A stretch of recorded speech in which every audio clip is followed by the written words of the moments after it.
Very hard situation in my life అంటే DNC surgery. నాకు delivery అన్న తొందరగా అయిపోతుంది కానీ ఈ డిఎన్సీ సర్జరీ ఆల్మోస్ట్ 3 hours పట్టింది. డాక్టర్ అయితే సర్జరీ అవ్వగానే నెక్స్ట్ డే డిశ్చార్జ్ చేశారు. కానీ చాలా హెల్త్ ఇష్యూస్ ఉంటాయి, బాగా హెల్తీ ఫుడ్ తీసుకోవాలి, మంచిగా రెస్ట్ తీసుకోవాలి అని అయితే చెప్పారు. ఎందుకు హార్డ్ అంటున్నా అంటే బేబీ పార్ట్స్ ని బ్రేక్ చేసి రిమూవ్ చేయడం అనేది not at all A simple thing.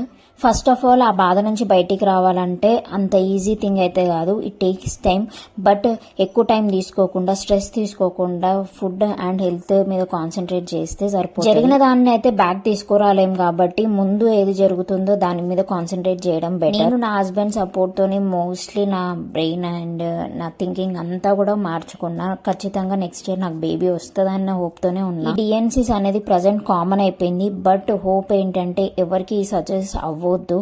మంచిగా బేబీ హెల్దీగా బయటికి వస్తే దానంత సంతోషం అసలు ఎక్కడ దొరకదు.